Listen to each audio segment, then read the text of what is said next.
Hello and welcome. My name is Shane Lilley. I'm a security operations expert at OpenText, and today I'm going to show you how we can use ArcSight Search to better enable security analysts to find and uncover potential ex-employee activity within your organization. Today's demonstration will emphasize and highlight the following values and benefits to your organization. Firstly, reduced analyst onboarding with Search's natural language like syntax, event categorization, and search criteria capabilities. Secondly, reduced time to investigate and reduced analyst fatigue via fast and meaningful structured result sets, search auto-completion, and scheduled searches. Thirdly, easy and meaningful enrichment of searches with the help of lookup lists. So let's get started. So what is the security issue? Employee turnover is a constant and consistent headache for an organization, and an even potentially greater headache for IT and especially security. It's also a potential compliance issue, and not to mention a potentially huge security risk. So when an employee leaves, many systems need to be updated. So if there was a breakdown anywhere in these processes, some systems may be left accessible. These systems pose two major problems for security: the potential for data exfiltration, but perhaps even worse, the potential for destruction of corporate information due to a disgruntled ex-employee. So now let's take a look at how ArcSight Search can assist in uncovering ex-employee activity. Firstly, I click on Search on the left-hand side. It takes me to the search section. I'm immediately presented with a new Search tab. I can click on the Home tab here to get an overall view of event ingestion and event types and so forth. But because these tabs exist, I can click and create as many searches as I like and actually move between those searches as I perform my investigation. Let's take a look at the main search bar and its three major components. This is where I'll perform most of my work. Firstly, we have our search bar on the left itself, and this is where I input my natural language like query for ArcSight to search against. Secondly, I have my field set, and I can refine the event fields that will be displayed in any result set from a given search. Firstly, I have system field sets which are predefined. I can edit these, or I can create my own field sets and have any number of custom field sets as well, and we'll go into those a little later on. Thirdly, I have the time range in which I wish to perform my actual search. I can search against different timestamps within the database. I can search dynamic or static time ranges, or I can take advantage of what's known as quick ranges, last 5 minutes, the current week, perhaps even last month if I was doing a deep investigation. I'm going to run a very quick basic search now over the last hour or two. So if I click on last hour, you'll see that the real-time range is updated for me. I'm not going to put in any search criteria. I'm going to leave it with the base event fields. I'm going to press search. The search is immediately kicked off, and actionable results are returned to me within just a couple of seconds of the search being instantiated. Now obviously over the last hour there's been a lot of events come through. So what if I wanted to simply zoom in on a particular area of events across that time range? And I might be interested in this particular time slice here. So I can click on that, and you'll notice that I can easily zoom into that particular time slice, but my result set is immediately updated with just those events. I can then click on that again and zoom back out and see my overall result set again. I might choose an actual time range, not just an individual column within that time range. And again, you'll see that the result set here is updated immediately. So the benefit here for an analyst is it makes it easy for them to pivot the timescale with immediate results. Let's now look at how ArcSight Search can aid in an investigation with its intuitive natural language like syntax and auto-completion. I'll start a new search by clicking the plus button at the top right here. I place my cursor in the search bar, and already ArcSight Search is suggesting fields to search against. Let's say we just want to see all the Microsoft events in the last hour. What I can do here is scroll down to whatever field I'm interested in, but in this case I'm interested in device vendor. Now again, I don't need to know the field name or its syntax or anything like that. ArcSight has taken care of this for me. And in the case of a search, we simply hit the tab key against the information we're interested in. So I've clicked on tab against device vendor, and immediately it's asking me how I want to compare it and dig down in my search. I can click on space. Space takes me to the next piece of the search, and you'll notice straight away that I've got all these different types of operators available to me. Now, in the case of a string type field, such as device vendor, so Microsoft, Cisco, Amazon, whoever it may be, obviously we're going to have a list of really nice string comparators there. But in the case of a field that is actually an integer, for example, it doesn't make a whole lot of sense to have search criteria such as contains and so forth, or ends with and starts with. So what we might want to do is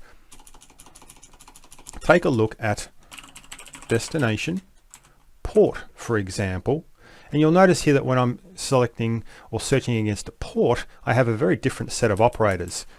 So as you can see, this auto completion and intuitive language like syntax allows the analyst to very quickly come up to speed in how to create an effective search within Recon.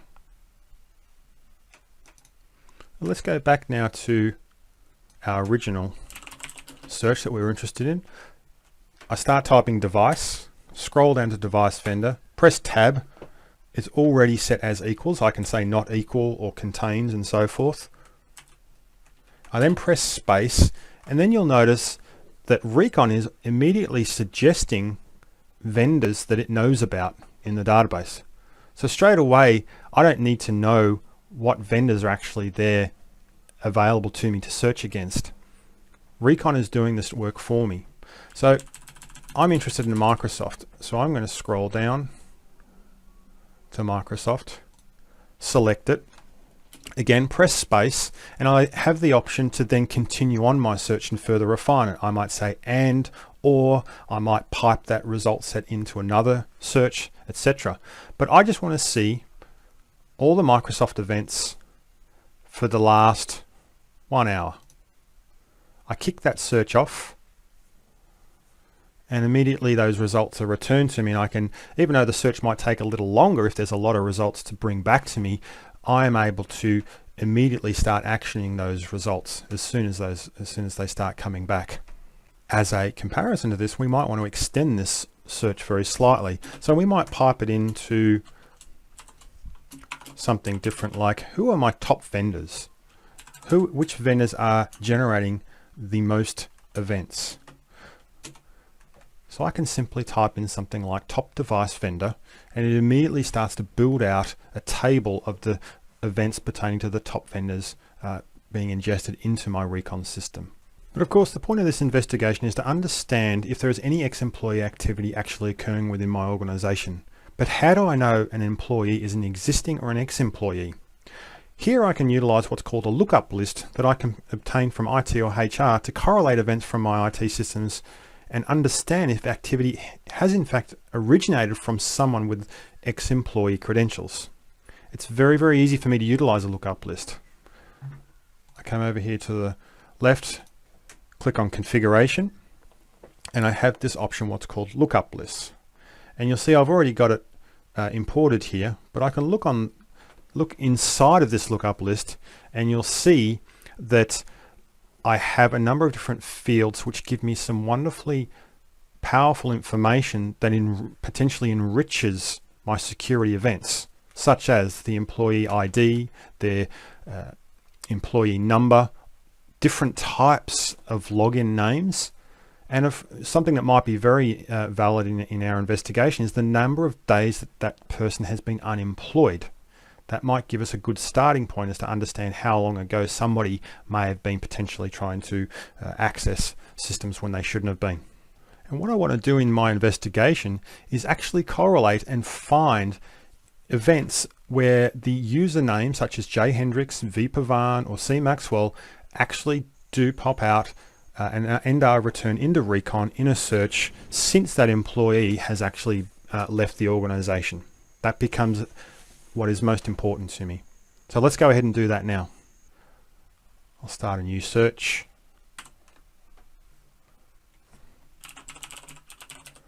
I start by typing destination, and as you can see, any destination fields are immediately brought to the front in terms of what I can select. And again, an analyst doesn't need to know these field names. Recon is helping that analyst on board far more quickly by making those valid suggestions. So I'm going to scroll down and select destination user name, and then I'm going to press tab. Now I don't want to do a string comparison. I actually want to look it up and correlate against that lookup list. So I'll backspace and I'll start to type what's called in. And you'll see this in subnet, in between, and I've also got this in list option. So I can select in list, or I can also do the inverse and say not in list. But when I press space, look at what I'm actually presented with. I'm presented with ex-employee username. Recon has provided me a huge benefit in that it knows the destination username field is going to be a username, and it knows from my lookup list import that the ex-employee user field name is in fact a username itself. So I don't have to wade through all those different fields that might be part of my lookup list. Recon has refined that for me straight away. So like other searches, I simply tab to include that. I then hit enter to kick off that search. Now we may or may not see events come back, but in the last 2 hours, yes, we have. We've seen events occur. So in this time period around 11 p.m., we have something going on here. Now that's great. We've got a result set here, but we'd like to be able to see other fields from the ex-employee list that we obtained from HR to further enrich my result set here. So I can do this by selecting my ex-employee field set. But let's just take a quick look at that field set to see what's in there. When I edit this field set, I've got obviously my different CEF categories. So I can choose all sorts of different CEF fields and add them to my field set itself. But you'll notice what I have here. I have the source and destination, the category, behavior. So what type of behavior is it? Is it a login? Is it a file deletion? And what that outcome is. Is it a success? Is it a failure? And then what I'm doing is I'm adding all these different ex-employee fields as well. So you'll notice here on the left-hand side under categories, I have all these different fields from the ex-employee lookup list that I can add to that field set and then apply against and have come back in my results set. So when I choose this ex-employee field set, I'll search again so that those fields are actually appended to the result set, and you'll see within a few seconds I come back with a result set that has in fact this extra pieces of information such as days unemployed, their email, their employee number, and so forth. So this might be another area where I might pivot a new search. So this lookup list enrichment search has been very successful, but from a compliance perspective, I'd need to perform this task on a regular basis. How do I make my life easier? I can schedule the same search on a regular basis and have search report to me if it in fact finds any ex-employee activity. Normally and ideally, these searches would of course return no results. But it's no extra work for me as ArcSight is performing this all for me automatically. I'll now head over to scheduled searches and show you how ArcSight's taken this arduous task out of my hands. But in the case of when I do have results returned, we'll see that I'm able to immediately pivot and begin my investigation. So let's head over to scheduled searches. It's in the search section. I click on scheduled searches here. Here you can see I have 2 scheduled searches which run for me every hour, one for top vendor events, the other is of course for possible ex-employee activity. So let's go in and just take a look at how that works. I click on edit the selected schedule. I give it a title, whether it's enabled or not, how often I'm going to run this. So I'm going to run it every hour of every day, and I'm simply going to run it against that search that we ran before. Destination username is in list ex-employee username against the last 30 minutes of actual events ingesting into ArcSight. And so that's all it takes to actually set up a scheduled search. I can perform it daily or weekly, specify specific hours and so forth, and date ranges to actually perform the actual scheduled search, and I can perform it for a certain amount of days or months as well, so I can bring that to an end automatically. What ArcSight will do is save all of those result sets every time it is actually run, whether there's results back or not. I can also, in that case, I can also choose to just keep the most recent results. So all the old results we can discard of. So the searches that have been scheduled and completed will be over here on the completed tab. So I click on completed. I've got nothing there. That's okay. I'm only looking at the last 30 minutes. So because if you have lots of scheduled searches occurring, the list of result sets might be quite large. So I'm going to just look over the last 12 hours, for example. Let's take another look, and you can see here that I have possible ex-employee activity here. I've got no results, as you can see here on the right hand side. So there's been nothing happening occurring in the last 30 minutes. But in my scheduled search previous to that, you'll see that I do have results, 9 results. So what I can do here is I can actually export those events for further investigation elsewhere, or I can actually click on the eye, which immediately takes me into a customized search for that given time range and shows me straight away that same result set that we did during our initial search. So again, this is highlighting the fact that ArcSight has taken that rather arduous task away from me, allows me to get on to perform more important tasks. The fact is, I now have a real result set. I can now begin further digging into the potential ex-employee activity with this information.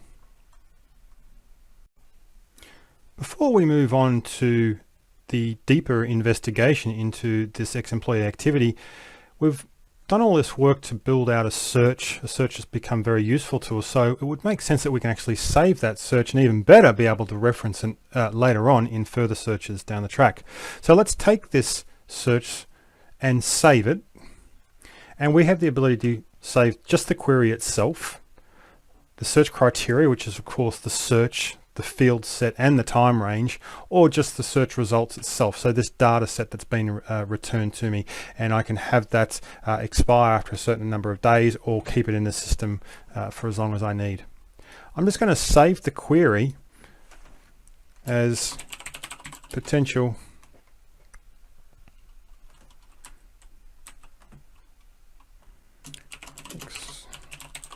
employee. I'm going to save it as that.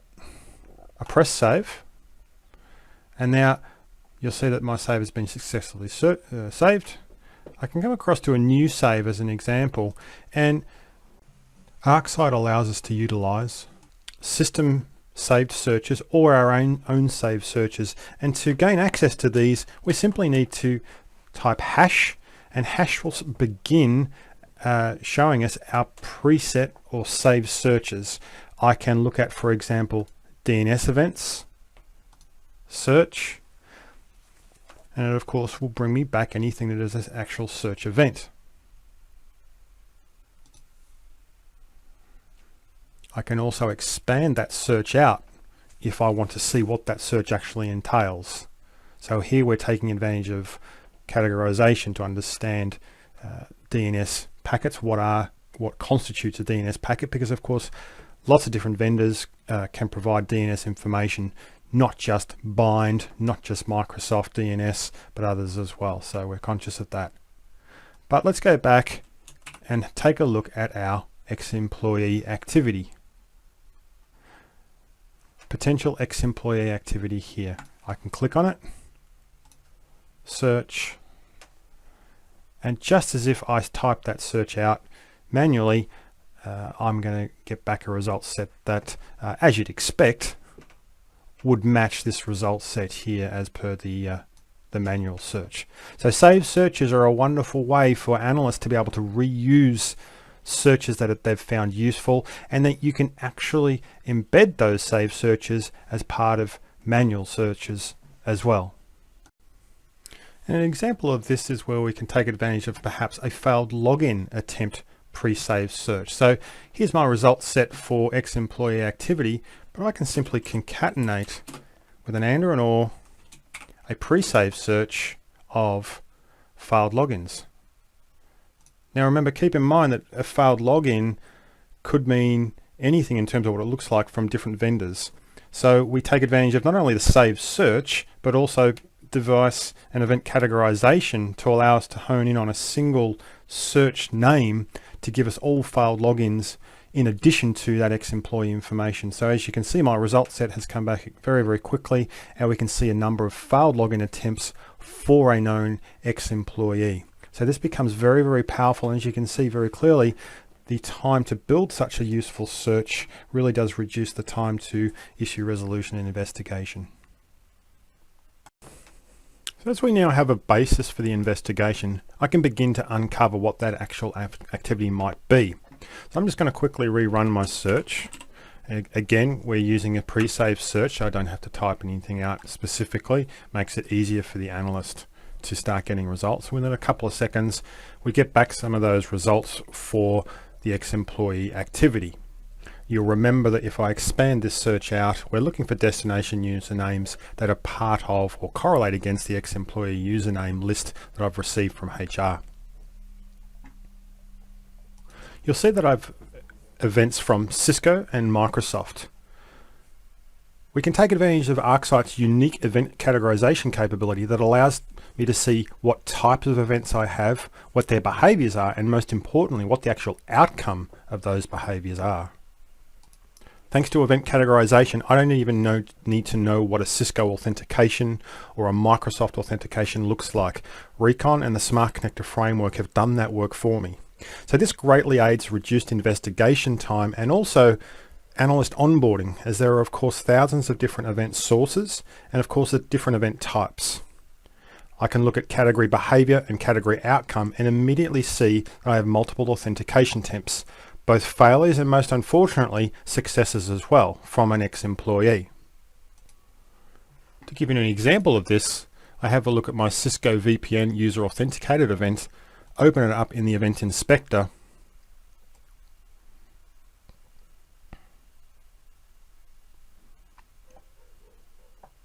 scroll to the top here, and you'll see that the category behavior is an authentication attempt, and the outcome is unfortunately a success.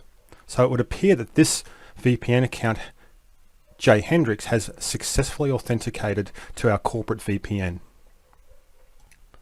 So at this point in time, I'm very confident that Josh Hendricks or someone with their working credentials has made a successful connection to my organization.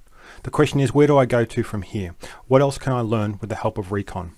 So let's dig into some of these events to see more detail. One place I might begin a pivot in my investigation is to get more information around the VPN connection itself. You'll see here this event user connected. If I right click, open up the event inspector, we'll see that this is actually giving us a little bit more information as to where they're connecting from. As you can see here, it is a residential service based in the US with 99.23.254.35, with J Hendricks as the source username, the person who is actually authenticating against. So it's a US based DSL service.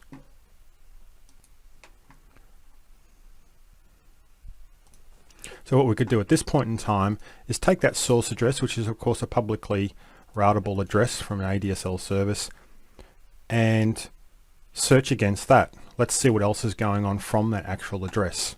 So I right click, create a new search. Here you can see where Recon has automatically filled out all the information that I need for my search. I can then go ahead and quickly hit the search button. And within a few seconds, you'll see here I'm already starting to get back information around what has actually occurred from that particular IP address going to my organization. As you can clearly see here, we've got, obviously, as we saw before, our VPN connection, but we've also got some interesting Amazon events too from the EC2 service, which is their cloud compute service. And unfortunately, we're seeing things like a deregister of image, deletion of snapshots, and so forth. So this is interesting. So what I'm going to do is, as an analyst, I'll park that right now and come back to it. That'll be another pivot point for my investigation.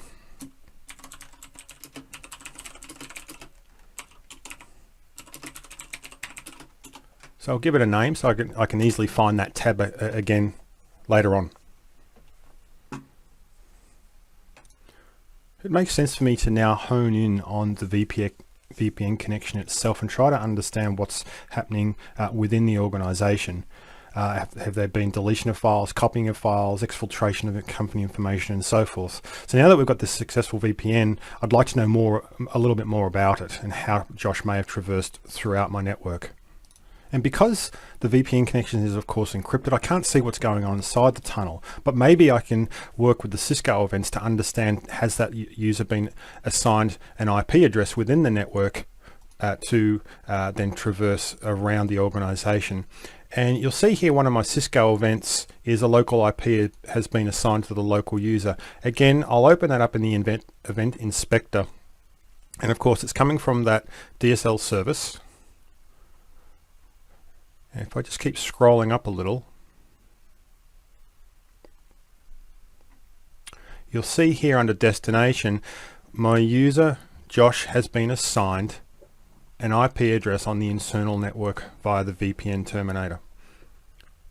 So this address on its own may well be my next pivot point for investigation. So I right click, create a new search.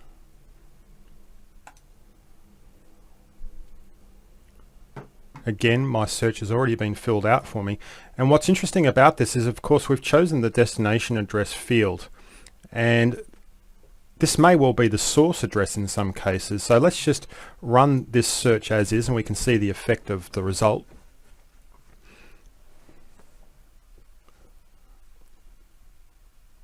And we only get, in this case, one result.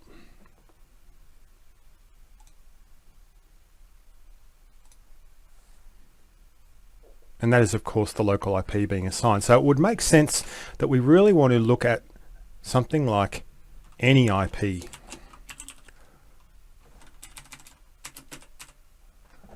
And again, I can simply take that from the drop-down list that Recon provides to me.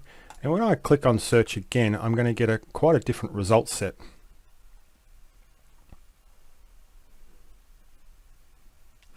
And within a few seconds, I've now got, instead of just one result, I've actually got 8 results.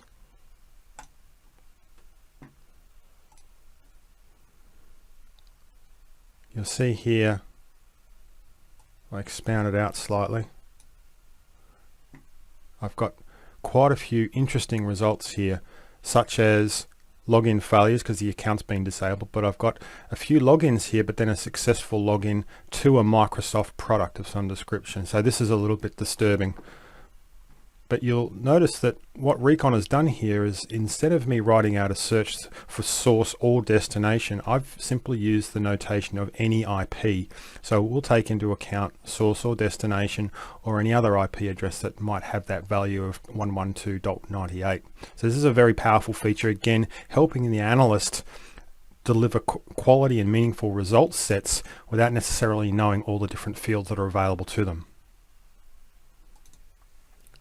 So we know that Josh has successfully logged into a Microsoft product. Let's scroll across here now to just have a look at where he has actually logged into. You can see a multitude of different useful fields, the usernames that they've come in from a source perspective, what destination username he's used. So you can see he's tried local administrator access. He's also trialed his _ADM, which is the suffix which pertains to local administrator access on that machine. And the fact that Josh has had failures, but then an actual authentication success here, as we can see through the device and event categorization, this is rather alarming. We now know that Josh has local administrator access on this particular machine. So it would make sense for me to now understand what activity has been occurring on this particular machine, 10.0.110.77. So I'm going to go ahead and rename this to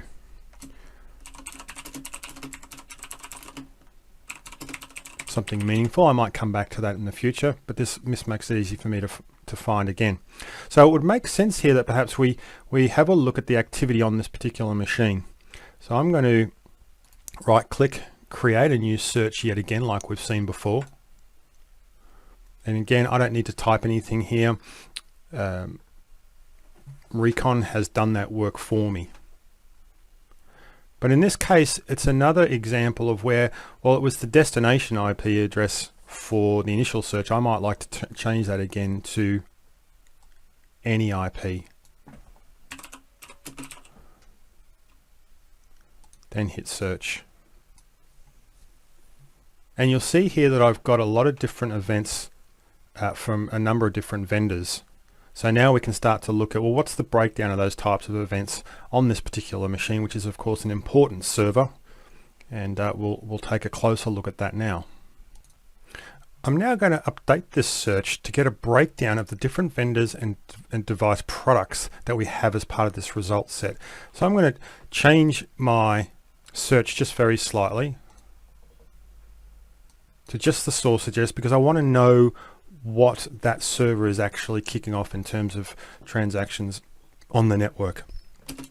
So I just pipe that information into the top operator, and instead of just getting the top device vendor, I can actually string out and add more fields to that. So what this will do is create a table for me, firstly by device vendor, and then also listing those device products for that vendor, where the source address is of course that .77 server.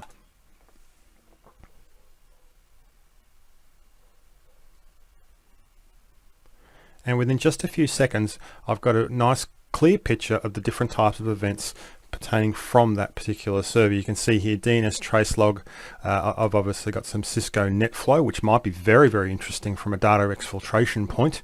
So we'll note that as an analyst. We might want to come back and take another look. But we've also got some Oracle events as well. So I'm going to take note that I've probably got a couple more searches to do now to pivot and actually understand what's going on this particular system at the time Josh was logged into it. What's interesting about this search is I can actually, as I said before, we can add more fields if we want to. So I'm gonna get a very quick and easy understanding of what hosts is this particular server actually communicating with. So I've just updated my search. I'm going to press on search again. And within a few seconds, Recon brings back to me a lot of different information around the, well, as we can see here, Oracle server, but it's also from a DNS trace perspective talking to Dropbox. Now that's a very interesting one. As an analyst, I would definitely want to understand that a little bit further. And of course, I've also, based on that, I've also got some NetFlow pertaining to Dropbox as well. So I would definitely be investigating this further on, and we'll do that right now. I'm going to update this search. Again, I might come back to it later on.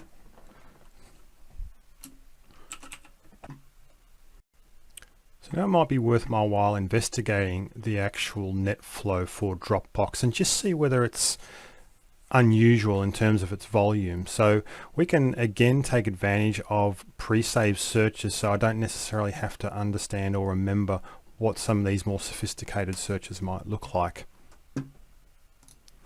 So what I might do is kick off a brand new search. I'm going to take this again, bring it over to my new search. I'm going to add that to a pre-saved search known as NetFlow highest traffic volume hosts. Now this is a pretty sophisticated search and certainly not one that you want to remember off the top of your head. So I'm going to run against that and see what pops out. And we can see there plenty of data flowing out of that particular host .77 out to Dropbox.com. That's interesting, but is it an outlier? Is it an anomaly? Maybe it's just normal. Maybe it's just a normal traffic volume. So as an analyst, I need to probably now compare it against what I believe is more normal traffic flow. So this is all I'm going to get out of this host. What I might like to do now is say, well, help me understand traffic flow across a lot of hosts, for example, not just .77. And you'll see there that I'm getting traffic flow for lots of different hosts as well as .77. But what we can see here is there is a real standout in .77 in terms of the data that it's sending out to Dropbox.com. So there's a very good chance that because Josh was logged into the system at this time, he has inadvertently taken corporate assets and sent them to Dropbox.com. So at this point in time, we can safely ascertain that there has potentially been data exfiltration. I might come back to this later on, so I'll go give it a decent name. Now you might recall in our original assessment of the .77 host, we had not only Microsoft and Cisco NetFlow, but we also had some Oracle events going on there as well. So I'm going to go back and investigate that, because that might give us a clue as to what information has been exfiltrated out via Dropbox. So I'll kick off a new search here, and I'll start off by saying any IP equals and the device vendor. Again, I'm just hitting the tab key to have ArcSight auto complete this search for me. And so whether it's source or destination and it's an Oracle event, ArcSight is going to return that information to me. As you can see, within a second or so, I've already started to get results back, and we can see some pretty distinct events here. Log on events, select, and then of course, and unfortunately, deletion events as well. So we might like to take a closer look at those. So let's head down to the logon event for starters. Open that in the event inspector, and we'll see that we've logged into the main Oracle server.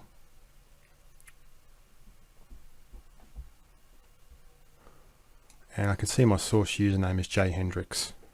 So again, this is activity by our ex-employee. It would make sense now to take a look at that select statement, for example. And under the event category message, we can see select all from our entire client database. So this is rather disturbing.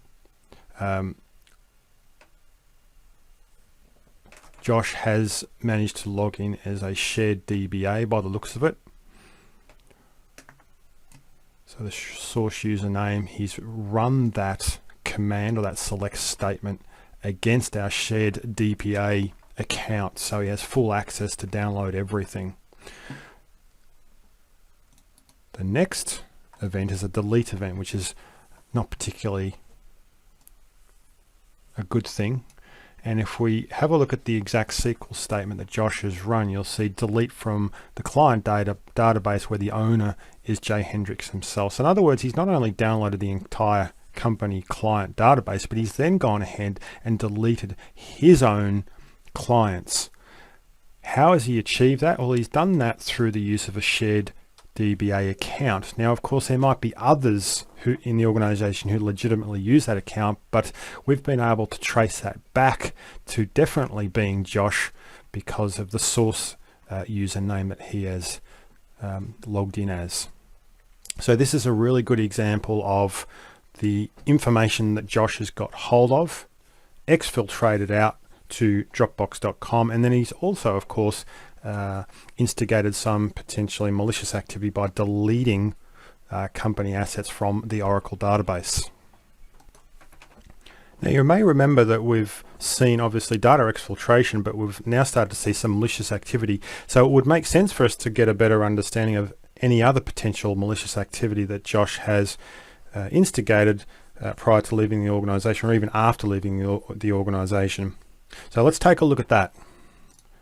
I can start off very, very simply by taking advantage of, again, ArcSight events categorization capability to look at the actual behavior of the event.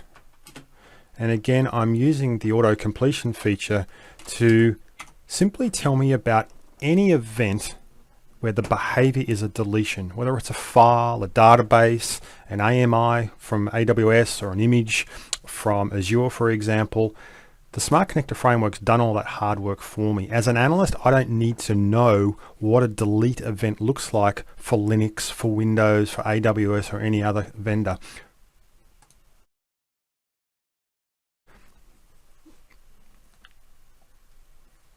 And you'll notice here that I've got deletions that pertain to Azure, Amazon, Microsoft, even Tripwire. Tripwire is an integral part of my security solution here, so it would make sense that I see those events as well.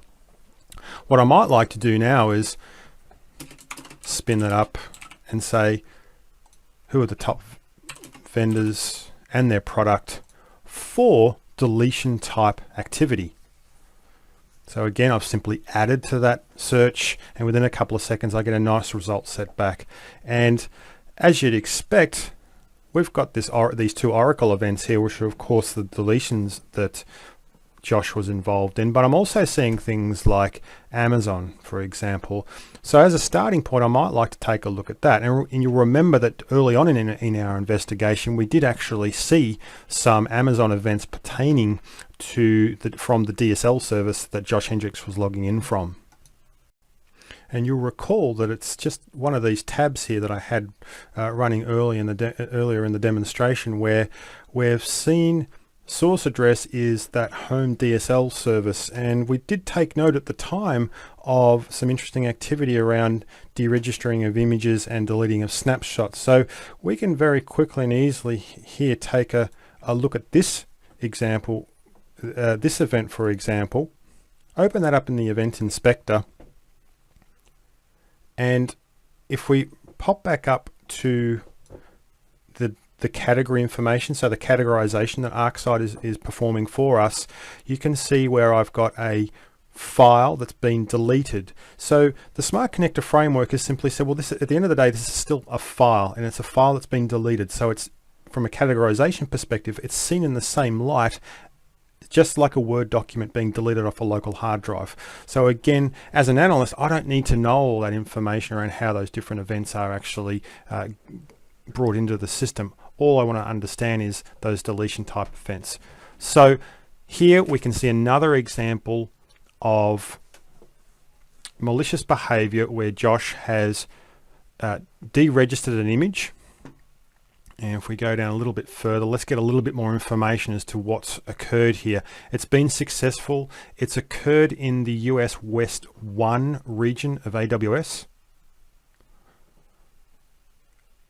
The outcome has been successful, and we can see some of the tag information as well. And what is that AMI? AMIs typically have a very long-winded unique identifier associated with them, but in this case our tag has shown us that it's the backup of the corporate financial server. So this is a really potentially devastating occurrence. So let's scroll down a little bit further and try to get a bit more of an understanding of what's going on here. And it is of course Josh Hendricks, or someone with his credentials, that has deleted that AMI, and of course they've come in from that source address that we know, his DSL service, and the actual source username is actually an AWS IAM user. It's not in fact a root user, it's an IAM user that has enough privileges to perform that task. So not only do we have an ex-employee performing malicious activity, but we've got a genuine breakdown in processes where Josh should probably never have been allowed to have the permission to delete that system in the first place.